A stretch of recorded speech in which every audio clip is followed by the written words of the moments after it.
सबको जय मसीह की।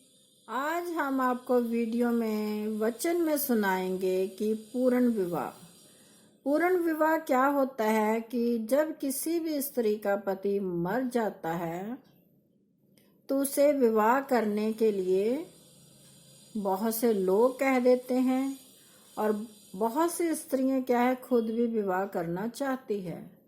तो उसके विषय में परमेश्वर हमें क्या सिखाता है कि अगर कोई औरत का पति मर जाता है तो वो क्या है पूर्ण विवाह कर सकती है।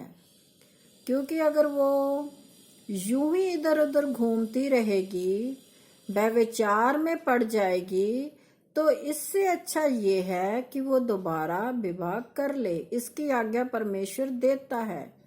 परमेश्वर इसकी आज्ञा नहीं देता कि आपका पति जो मर गया है तो आप क्या है यूं ही इधर उधर घूमती रहें, जो कि एक गुनाह है, पाप है। तो परमेश्वर ने कभी भी किसी को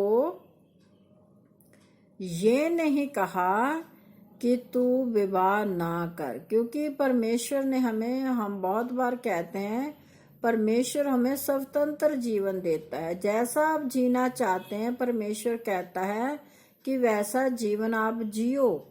क्योंकि हर एक इंसान स्वतंत्र रहना चाहता है और परमेश्वर किसी के ऊपर भी कोई भी बाधा या बंधन बांध कर नहीं रखना चाहता। तो चुनाव आपने करना है कि अगर आप क्या है कि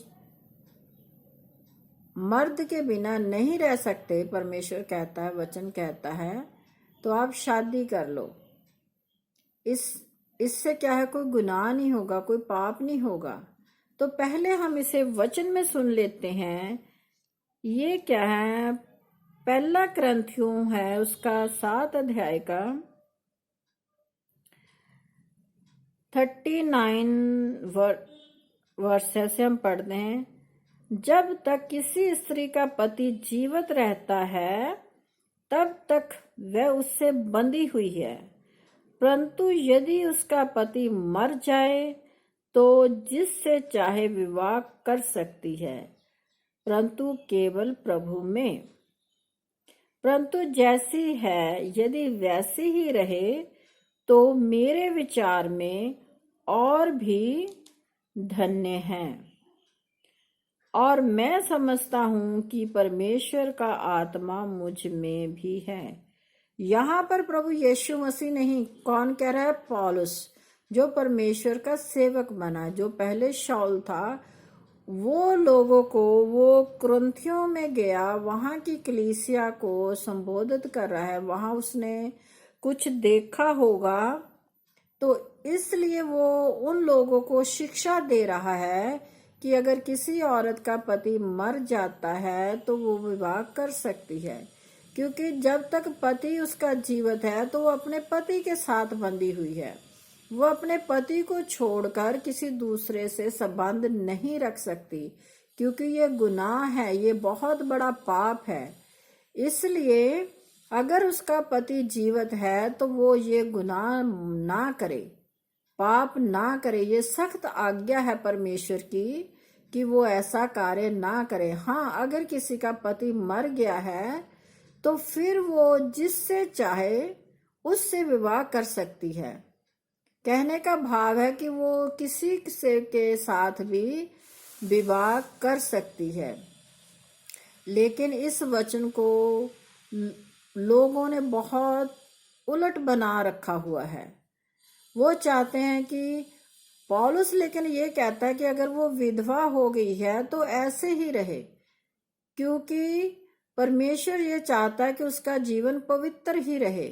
बेशक दूसरी शादी करके वो अपवित्र नहीं होती, लेकिन पौलुस की नजर में वो ये चाहता है कि वो पवित्र ही रहे, ऐसी ही रहे, बिना शादी के अपने बच्चों को पालन पोषण करे।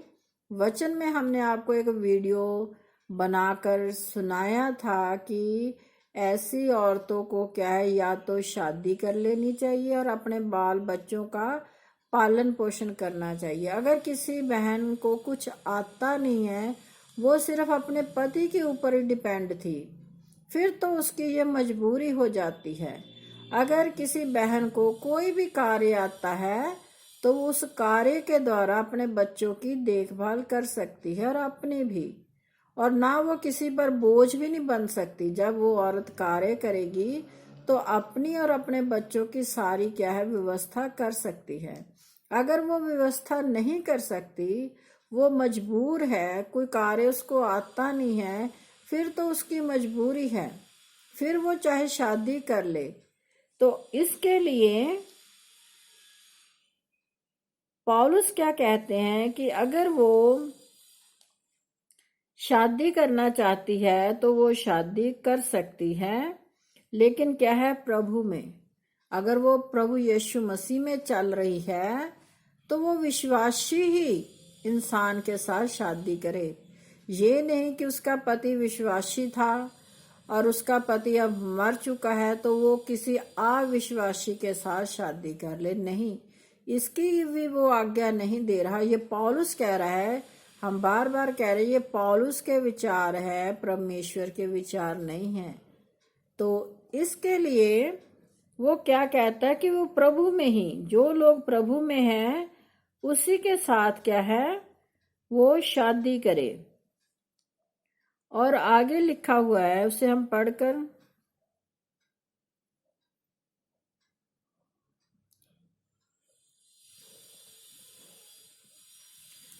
वचन के द्वारा हम आपको सुनाएंगे कि पौलुस जो जगह जगह पर घूमता था वो लोगों से क्या क्या बातें करता था, और लोगों को उसने क्या है बहुत सी शिक्षाएं भी दी हुई है जो पहले हमने आपको सुनाई थी।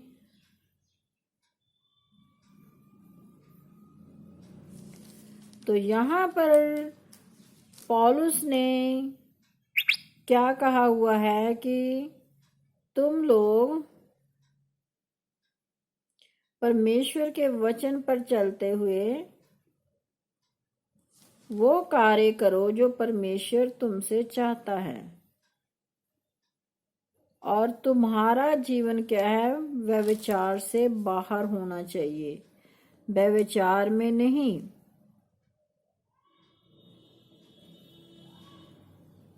तो जब प्रभु के दास ने पूर्ण विवाह के लिए कहा लोगों को, तो उसे हम वचन में बहुत बार पढ़ सकते हैं। जगह जगह लिखा हुआ है कि प्रभु यीशु मसीह भी जब इस धरती पे थे तब उन्होंने भी कहा था कि कोई भी इंसान जो है, एक वहां पर एग्जाम्पल दी गई हुई है कि एक औरत थी जिसकी शादी किसी के साथ हुई लेकिन उसके संतान नहीं हुई, और वो भाई मर गया, उसकी संतान नहीं थी। तो फिर उसकी शादी उसके छोटे भाई से हो गई, फिर उसके साथ ऐसे करते करते 7 तक वो पहुंच गई थी। तो ये उसका क्या था पूर्ण विवाह था, लेकिन उस विवाह के द्वारा भी कोई संतान नहीं उत्पन्न हुई थी। तो लोग क्या करते थे कि प्रभु यीशु मसीह को फंसाने के लिए ऐसी ऐसी बातें करते थे कि उनके मुख से कोई ऐसी बात निकल जाए जिसके द्वारा क्या है वो उन पर क्या है दोष लगाए, उनको दोषी ठहराए। तो आजकल जैसे हमने ये वचन में आपको सुनाया, वहां पर ये लिखा हुआ है वचन में कि अगर उसका वो अपने भाई के लिए संतान को उत्पन्न करे, जैसा हम पुराने नियम में भी किसी दिन आपको पढ़कर सुनाएंगे कि वहां पर लिखा हुआ था कि जो याकूब के पुत्र हुए थे उनकी कहानी में लिखा हुआ है कि वो उसने ऐसा नहीं किया। लेकिन आज लोगों ने क्या है उस पुराने नियम को अलग से बना दिया है कि अगर किसी स्त्री का पति मर जाता है तो वो लोग क्या करते हैं जबरदस्ती उसकी शादी उसके छोटे भाई के साथ कर देते हैं। लेकिन इसकी आज्ञा परमेश्वर ने नए नियम में नहीं दी, पुराने नियम में दी हुई थी कि अगर कोई बड़ा भाई मर जाता है तो छोटा भाई उससे शादी करके अपने भाई के वंश को बढ़ाए। यहाँ लिखा कि अगर वो निर्वंश है, उसकी कोई औलाद नहीं थी, तब वो अपने भाई की पत्नी से शादी कर सकता है। अगर उसके औलाद है फिर नहीं, फिर वो स्वतंत्र है, फिर वो जिससे चाहे मर्जी शादी कर सकती है। लेकिन आज दुनिया में यही रिवाज बनकर रह गया कि अगर कोई बड़ा भाई मर जाता है तो उसका जो छोटा भाई होता है उसकी पत्नी के साथ शादी कर लेता है। जबकि आजकल हम देख रहे हैं, जो आजकल की जनरेशन है, पढ़े लिखे बच्चे हैं, वो ये जानते हैं कि ये सब गलत कार्य है। लेकिन पुराने जो रीति रिवाज हैं, लोग क्या है उन्हीं पर क्या है चलते आ रहे हैं। लेकिन उस स्त्री के जीवन को पौलुस ने स्वतंत्र करने के लिए ये कहा हुआ है कि अगर वो चाहे तो किसी से भी शादी कर सकती है, लेकिन मसीह में, मसीह परिवार से अलग होने के लिए नहीं कि वो अविश्वासी के साथ शादी करे, मसीह में ही शादी करे। इसकी आज्ञा पौलुस ने दी है। पौलुस ने आज्ञा नहीं दी, उसने अपना विचार, जैसे हम एक दूसरे के साथ किसी भी बात के ऊपर विचार करते हैं तो उसने अपना ये विचार दिया है कि अगर वो चाहे तो ऐसा कर सकती है, अगर नहीं करती तो सबसे अच्छा है। उसने साथ ये भी कहा कि अगर वो नहीं करती तो वो सबसे अच्छा है, क्योंकि वो बाद में उसका जीवन क्या हो जाएगा, पवित्र हो जाएगा। वो फिर क्या है सारा समय परमेश्वर को देगी। वचन में लिखा हुआ कि जो ब्याहता स्त्री होती है वो सारा दिन इसी भाल में रहती है कि मैं अपने पति को कैसे खुश करूं। वो सारा दिन घर काम काज में रहती है, अपने पति की आदतों को जानते हुए, मतलब दिमाग में उसके हर वक्त यही चलता रहता है। लेकिन जो अविवाहिता होती है वो परमेश्वर को प्रसन्न करने की बातों से प्रसन्न रहती है। तो इसीलिए परमेश्वर हमें हमेशा रास्ता देता है कि आपने कौन सा रास्ता अपनाना है। तो आप परमेश्वर के रास्ते पर चलिए। पौलुस जो कह रहा है उसको आप पहले सोचिए, विचारिए कि ये कार्य मेरे लिए अच्छा है या नहीं। उसके बाद क्या है आप उस कार्य को कीजिए। तो सबको जय मसीह की। अगर आपको ये मेरा वचन का वीडियो अच्छा लगता है तो आप इसे लाइक कीजिए, शेयर कीजिए, सब्सक्राइब कीजिए। अपने बहन भाइयों के साथ मिलकर प्रभु के वचन को फैलाएं और लोगों को शिक्षा दे प्रभु के वचन की। तो सबको जय मसीह की।